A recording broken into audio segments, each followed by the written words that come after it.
What's up, guys? So I think the weather kind of changed its mind and decided it wanted to be nice today. So what we're going to try and do is do a 3-piece project where I'm doing one thing and it kind of helps with the other two. So I might as well do it all while I'm in here. I'm going to be putting on the gas tank skid. Also, while the tank is dropped, I'm going to check to see if it has that 15 to 20 gallon conversion done to it. If not, I'm going to do that. And then also I have this guy, a little trunk locker that I'm going to bolt down into the bed. So hopefully we can get all this done it's just now noon, so hopefully we can get it all done. We're supposed to get snow tomorrow, but I don't know. The weather's all kinds of deciding not to cooperate. So we'll see. I'll get as far as I can today and then go from there. But we're going to try all 3 of those projects in one, since I don't want to drill into the tank. It kind of helps prevent that with the tank being dropped when I drill in the locker, and I'm going to have it out, so the tank out, so I might as well check it to see if that conversion's been done. So we'll get going here and see what we can get done. All right, guys, so gas tank skid, here we go. The one I have on this Jeep is rusting and falling apart. So like that. Can't do much with that. It's not safe. Can't go wheeling with it. So we're gonna swap that baby out for an Affordable Off-Road is the company.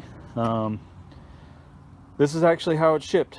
They don't do any frills or anything like that, so kind of interesting. But that's the gas tank skid.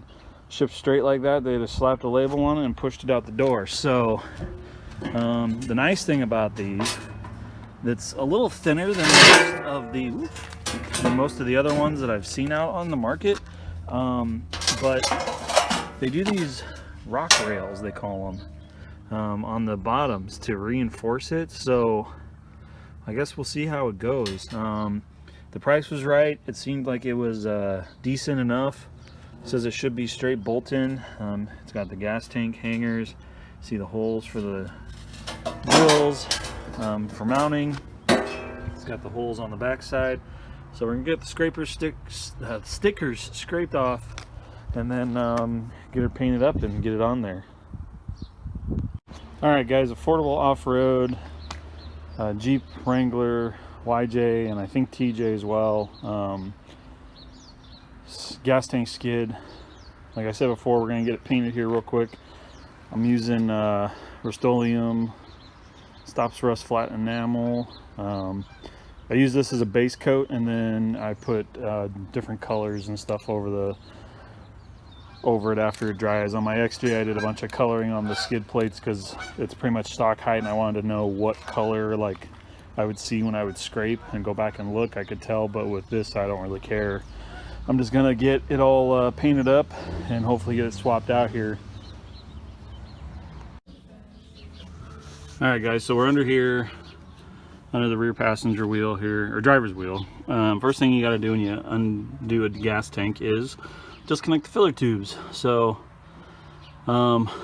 disconnected one up at the filler, then the other one I disconnected down at the tank. So A, that helps me remember which ones are which, and B, it was just easier to get a hold of them and they were moving easier. So I did have to pop loose the filler cap housing. It was just 3 screws, so should be pretty quick. Now we will get to dropping the tank itself. So there's the longer bolts. Let's see, the longer bolts are the straps holding the tank into the skid.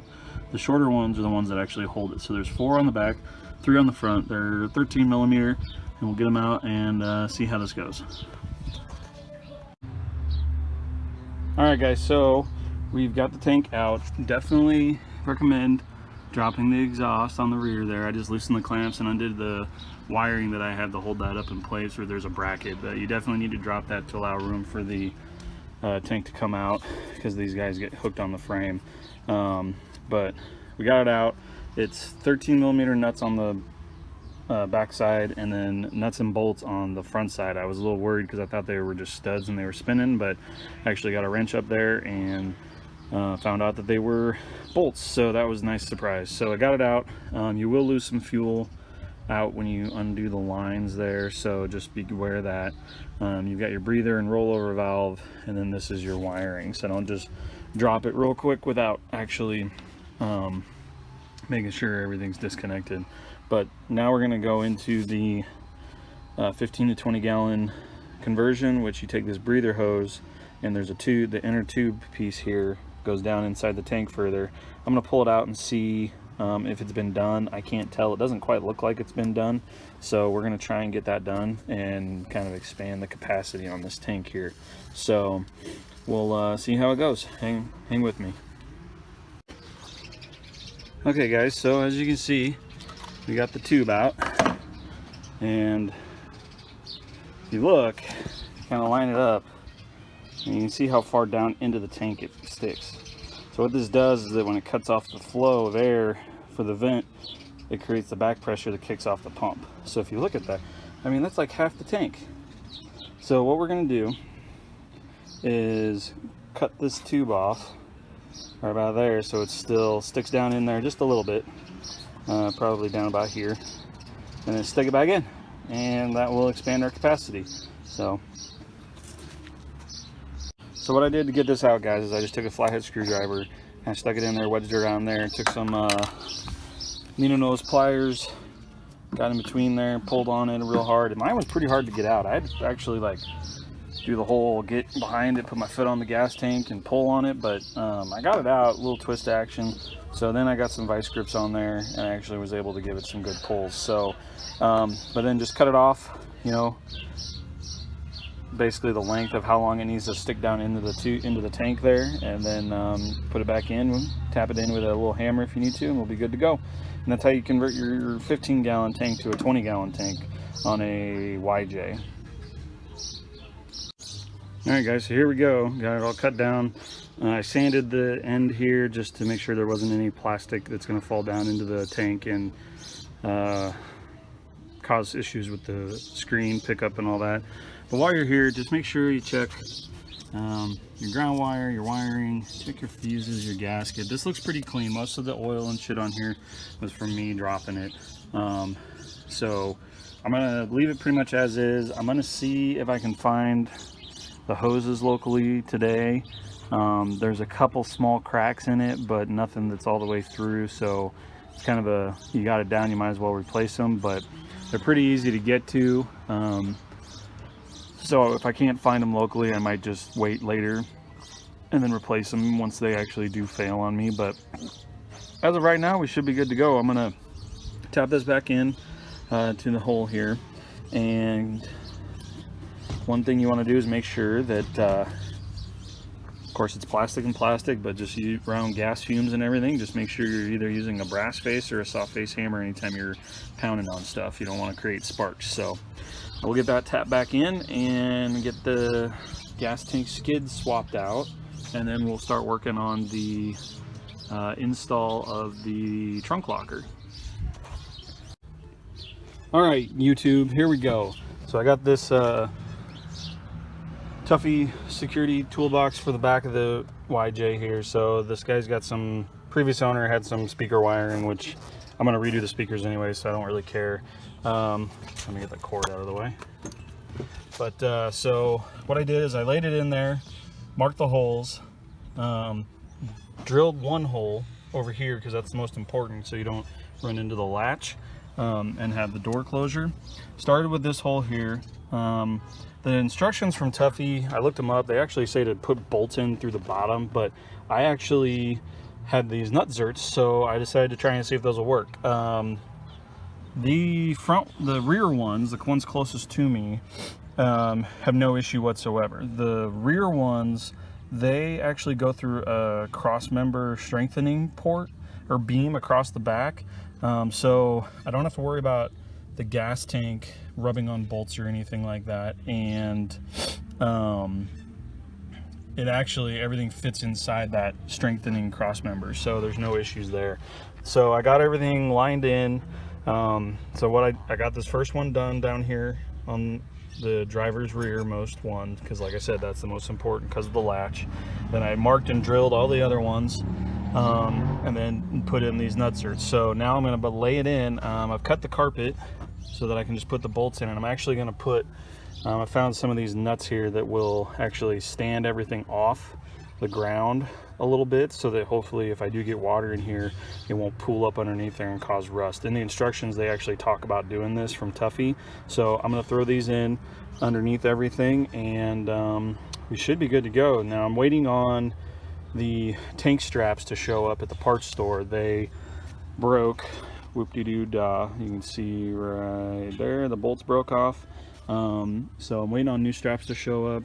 The new plate is all painted, ready to go. So as soon as those straps show up, I'm gonna get this thing back together and hopefully be done for the night. It's supposed to freezing rain tomorrow, so I need to try and get this done before the end of the day. So hopefully O'Reilly's is on their game and they get their stuff where it needs to be, and we will keep trucking along. Alright guys, so here we go.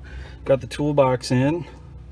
Little bolts right there and right there. I was gonna try and use these guys that came with the Zerk nut Zerk kit, but because of this little, let's see if it'll focus here, the little tip that doesn't have threads and spacing it off in the depth of the nut zert, it wasn't catching, so I had to switch it over to just regular old bolts that matched that I had off my workbench. So there you go, 4 bolts in. Got plenty of space for the lid and the latch, and don't mind the ugly wiring or the noisy tailgate. And let's see, you can see right there, it's spaced up off the deck so it won't cause any rust if some water gets down in there. There you go. Did that on all 4 bolts. And then underneath, you can see there's the nut zerk inside the cross member, and there's the one there. I undid the wiring right there next to it just so I wouldn't drill through it, but there you go. All done and done. And like I said, we shouldn't have to worry about the gas tank hitting it at all, because it's gonna be up against this cross member anyway, so we should be good to go. So I'll probably hit it with a little bit of paint, and then hopefully, like I said, I'm still waiting on the tank straps, so once I get those, I will get this thing put back together. Alright guys, so Riley's finally came through, got the tank straps, and we are good to go to get this thing stuck back underneath the Jeep. So we will get this going and put it all back together and hopefully get done tonight.